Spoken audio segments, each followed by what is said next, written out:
Good evening everyone. Allied commerce classes में आप सभी का स्वागत है। आज हम करेंगे 11th क्लास का कोस्ट टॉपिक का पार्ट सेकंड। अब हम पढ़ेंगे कोस्ट के बारे में। तो पार्ट सेकंड करने से पहले हमने पार्ट फर्स्ट में क्या पढ़ा था इसके बारे में हम क्या करते हैं, एक बार रिकॉल कर लेते हैं 2 मिनट का। अब देखो, पार्ट फर्स्ट में पढ़ा था कि कोस्ट का मतलब क्या होता है, कोस्ट के टाइप्स क्या होते हैं। हमने 2 टाइप के कोस्ट पढ़े थे, एक पढ़ा था हमने इम्प्लिसिट कोस्ट और एक पढ़ा था हमने एक्सप्लिसिट कोस्ट। अब उसी को हम आगे कैरी करेंगे। अब हम पढ़ेंगे कि हमारे पास कोस्ट को टाइम पीरियड पे कैसे डिवाइड किया गया।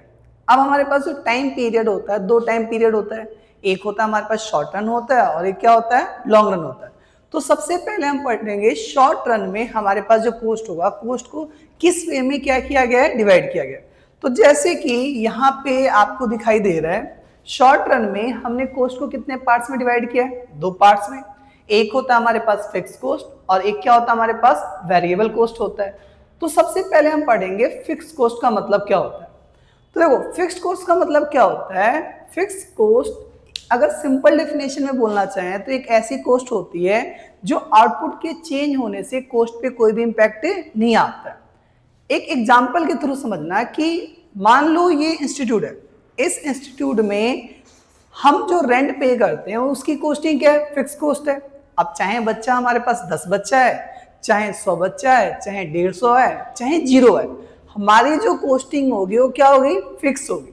तो फिक्स कोस्ट का मतलब होता है कि ऐसी कोस्टिंग जो आउटपुट के बढ़ने, आउटपुट के कम होने पे हमारे कोस्टिंग पे कोई भी इंपैक्ट नहीं होता। इस टाइप की कोस्टिंग को हम क्या बोलते हैं, फिक्स कोस्ट। इसको हम एक शेड्यूल के थ्रू समझेंगे। जैसे आप यहाँ पे देखेंगे, ये हमारा है आउटपुट, ये हमारा है TFC। TFC का मतलब क्या है, यहाँ पे TFC का मतलब है टोटल फिक्स कोस्ट। अब हमारा आउटपुट 0 1 2 3 4 5। मान लो जब हमारा आउटपुट 0 है, हम एक अज्यूम करते हैं कि हमारा TFC कितना है, 100। आउटपुट बढ़ के 0 से कितना हो गया, 1 हो गया। हमारा कोस्ट क्या होगा, फिक्स रहेगा। यहाँ पे क्या है, 100, 2 पे भी 100, 3 पे भी 100, 4 पे भी 100, 5 पे भी क्या होगा, 100। तो आप एक पैटर्न नोटिस कर रहे हो कि आउटपुट के बढ़ने, आउटपुट के कम होने पे हमारे कोस्टिंग पे कोई भी इंपैक्ट नहीं हो रहा है। तो इस टाइप की कोस्टिंग को हम क्या बोलते हैं, इस टाइप की कोस्टिंग को हम बोलते हैं फिक्स कोस्ट बोलते हैं। तो यहाँ पे इसको एक शेड्यूल के थ्रू समझते हैं कि इसी सेम डाटा को हम कहां पे रिप्रेजेंट करेंगे, ग्राफ पे रिप्रेजेंट करेंगे। तो जैसे कि आपको यहाँ पे दिखाई दे रहा है, ये एक्स एक्सिस है, ये क्या हमारा वाई एक्सिस, ये 0, ये आउटपुट होगा हमारा और ये होगा हमारा TFC होगा। तो देखो, अगर आप इसको रिप्रेजेंट करोगे तो जो आपका TFC बनेगा, 0 पे हम मानते 0 1 2 3 4 5 और ये क्या है हमारा 100 200 300 400। आप देखोगे सभी लेवल पे जो हमारी कोस्टिंग क्या होगी, सेम होगी। 0 है तभी भी क्या है, 100 है। 1 है तभी भी क्या है, 100 है। 2 है तभी भी क्या है, 100 है। 3 है तभी भी क्या है, 100 है। 4 है तभी भी क्या है, 100 है। तो आप क्या देख रहे हो कि आउटपुट के बढ़ने, आउटपुट के कम होने पे हमारे कोस्टिंग पे जब कोई इंपैक्ट नहीं आता तो हमारा जो कोस्ट कब होता है वो किसके पैरेलल होता है, एक्स एक्सिस के पैरेलल होगा। तो एक क्वेश्चन ये भी पूछा जाता है कि why total fix curve parallel to x axis. तो इसके पीछे का लॉजिक क्या है, क्योंकि हमारा फिक्स कोस्ट क्या होता है, कांस्टेंट होता है। इस वजह से जो हमारा TFC होगा किसके पैरेलल होगा, एक्स एक्सिस के पैरेलल होगा। अब हम पढ़ेंगे, अब स्टार्ट करते हैं हम total variable cost. Total variable cost का मतलब क्या होता है, देखो जो वेरिएबल कोस्ट होता है हमारा प्रोडक्शन के साथ क्या करेगा, वेरी करेगा। प्रोडक्शन बढ़ जाएगा, हमारा जो कोस्ट होगा वो क्या हो जाएगा, बढ़ जाएगा। अगर प्रोडक्शन कम हो जाएगा तो हमारी जो कोस्टिंग होगी वो भी क्या हो जाएगी, हमारी कम हो जाएगी। तो बेसिकली समझो कि टोटल वेरिएबल कोस्ट का मतलब क्या होगा कि आप इसको ना एक एग्जाम्पल के थ्रू समझो। मान लो ये मेरी एक दुकान है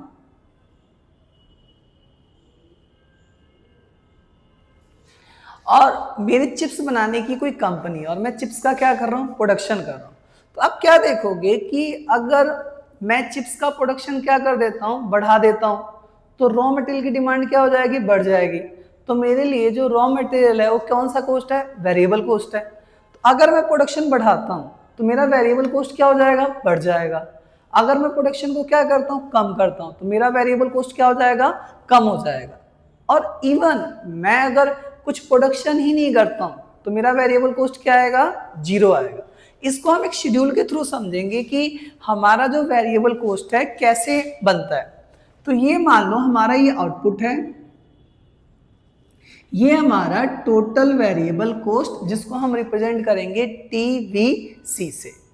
अब मान लो हमारा जो प्रोडक्शन 0 है, तो 0 प्रोडक्शन पे हमारा जो वेरिएबल कॉस्ट कितना आएगा, हमारा वेरिएबल कॉस्ट आएगा 0। मान लो मैंने प्रोडक्शन को क्या कर दिया, बढ़ा दिया। मैंने प्रोडक्शन किया 1, मेरा जो वेरिएबल कॉस्ट कितना आएगा, मेरा वेरिएबल कॉस्ट आ रहा है मान लो 100। फिर मैंने प्रोडक्शन को बढ़ाया, मैंने प्रोडक्शन किया 2, मेरा वेरिएबल कॉस्ट क्या हो जाएगा, बढ़ जाएगा। मैं मानता हूं मेरा जो वेरिएबल कॉस्ट कितना आता है, मेरा वेरिएबल कॉस्ट आता है 150। मैंने फिर प्रोडक्शन को बढ़ा दिया, मेरा वेरिएबल कॉस्ट फिर बढ़ जाएगा। मेरा वेरिएबल कॉस्ट कितना आता है, 180। फिर प्रोडक्शन बढ़ाया, वेरिएबल कॉस्ट क्या हो जाएगा, फिर बढ़ जाएगा। मैं मानता हूं मेरा वेरिएबल कॉस्ट कितना आता है, 280 आता है। तो आप क्या देख रहे हो कि मेरा अगर प्रोडक्शन 0 है तो मेरी कॉस्टिंग क्या आ रही है, 0 आ रही है। मेरा प्रोडक्शन बढ़ रहा है, मेरा वेरिएबल कॉस्ट क्या हो जा रहा है, बढ़ जा रहा है। मेरा प्रोडक्शन कम हो रहा है, वेरिएबल कॉस्ट क्या हो जा रहा है, कम हो जा रहा है। इसमें ना एक पैटर्न भी देखना, क्या पैटर्न देखोगे, पहले कितना बढ़ा था, 100, फिर कितना बढ़ा, 50, फिर 30 और फिर देखोगे 100। तो आप एक पैटर्न नोटिस करोगे कि जो हमारा TVC है, इनिशियली स्टेज पे हमारा TVC प्रोडक्शन बढ़ाने पे किस रेट से बढ़ रहा था, डिमिनिशिंग रेट से बढ़ रहा था। बाद में किस रेट से बढ़ना स्टार्ट हो गया, इंक्रीजिंग रेट से बढ़ना स्टार्ट हो गया। तो आपने प्रोडक्शन फंक्शन में एक पढ़ा था, लो वेरिएबल प्रोपोर्शन पढ़ा था। उसमें क्या पढ़ा था आपने कि जो TP होता है स्टार्टिंग में किस रेट से बढ़ता है, इंक्रीजिंग रेट से, देन किस रेट से बढ़ता है, डिमिनिशिंग रेट पे। सेम उसी लॉ पे ये वाला हमारा फोकस करेगा कि इनिशियली, क्योंकि आप इनिशियली स्टेज पे जो फैक्टर ऑफ प्रोडक्शन है उनका सही से इस्तेमाल कर पा रहे हो, तो आपकी कॉस्टिंग क्या आ रही है, इनिशियली स्टेज पे डिमिनिशिंग रेट से बढ़ रही है और बाद में किस रेट से बढ़ेगी, इंक्रीजिंग रेट से बढ़ेगी। अब इसका हम ग्राफ बनाते हैं TVC का। आप जो अगर TVC का ग्राफ बनाओगे, देखो ये हमारा x एक्सिस है, ये क्या हमारा y एक्सिस है, ये हमारा है आउटपुट। तो यहां पे आप देखोगे कि ये हमारा आउटपुट है और ये हमारा TVC है। तो इसका जो ग्राफ आपका बनता है कुछ ऐसा बनता है। स्टार्ट कहां से होगा, 0 से स्टार्ट होगा और इनवर्सली S शेप का होगा। ये खासकर आप ध्यान रखना, जो हमारा TVC का ग्राफ होता है उसकी शेपिंग कैसी होती है, वो इनवर्सली S शेप का होता है। रीजन क्या होता है, इसका रीजन होता है कि जो हमारा TVC है इनिशियली स्टेज पे किस रेट से बढ़ता है, इनिशियली स्टेज पे डिमिनिशिंग रेट से बढ़ता है और बाद में किस रेट से बढ़ना स्टार्ट हो जाता है, इंक्रीजिंग रेट से बढ़ना स्टार्ट हो जाता है। तो आपने दो चीज पढ़ा, एक पढ़ा आपने क्या, TFC पढ़ा, फिर आपने क्या पढ़ा, TVC पढ़ा। अब हम पढ़ेंगे TC क्या होता है, टोटल प्रोडक्ट का क्या मतलब, टोटल कॉस्ट का क्या मतलब होता है।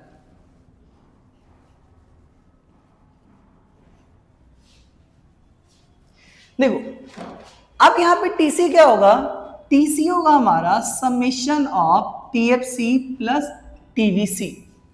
आप फिक्स कॉस्ट और वेरिएबल कॉस्ट को क्या कर देते हो, सम कर देते हो, तो क्या आ जाता है आपका, TC आ जाता है। जैसे आपको यहाँ पे TC की डेफिनेशन दिखाई दे रही है, TC क्या होगा, it refers to the summation of total fix cost and total variable cost. अब हम इसको एक शेड्यूल और ग्राफ के थ्रू समझेंगे कि TC होता क्या हमारा। जैसे ये हमारा आउटपुट, ये हमारा TFC, ये हमारा TVC है और ये हमारा TC है। जैसे आपको दिखाई दे रहा है कि आउटपुट हमारा 0, 1, 2, 3, 4, 5। जैसे हमने स्टार्टिंग का जो एग्जांपल लिया था, हमने TFC को क्या माना था, 100 माना था।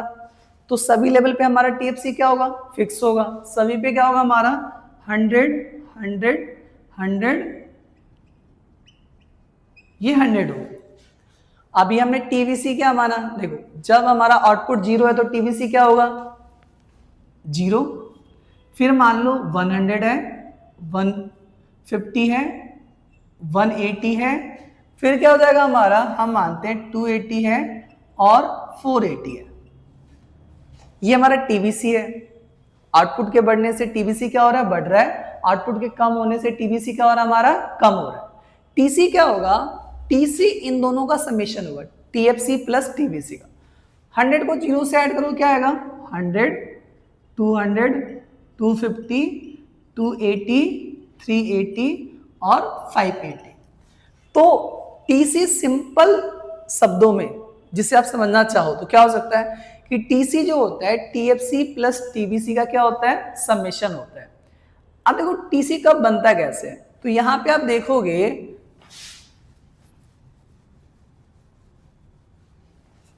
सबसे पहले हमने कौन सा कर्व पढ़ा था, ये हमारा आउटपुट है। अब इसमें हम तीनों कब बनाएंगे एक साथ, हम टीसी भी बनाएंगे, टीएफसी बनाएंगे, टीवीसी बनाएंगे। तो देखो आप सबसे पहले क्या पढ़ रहे थे यहाँ पे, टीएफसी, टीवीसी और टीसी।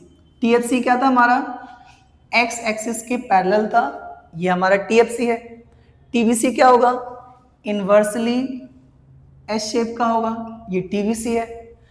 अब टीसी ध्यान रखना, टीसी कहां से स्टार्ट होगा, जहां पे हमारा टीएफसी जहां से स्टार्ट हो रहा है सेम उसी पॉइंट से क्या स्टार्ट होगा, हमारा टीसी स्टार्ट होगा। तो ये आपका टीसी का भी जो कर्व होगा आपका वो कैसा होगा, इनवर्सली एस शेप का होगा। रीजन क्या होता है कि जैसे जैसे आउटपुट बढ़ता है हमारा जो टीसी होता है इनिशियली स्टेज पे किस रेट से बढ़ता है, डिमिनिशिंग रेट से, और बाद में किस रेट से बढ़ता है, इंक्रीजिंग रेट से बढ़ता है। तो इस वजह से जो टीसी भी होगा हमारे, इन दोनों की शेपिंग कैसी होती है, इनवर्सली एस शेप। अब नेक्स्ट जो पार्ट 3 आएगा उसमें हम पढ़ेंगे टीसी, टीवीसी एंड टीएफसी के बीच का रिलेशनशिप। Thank you.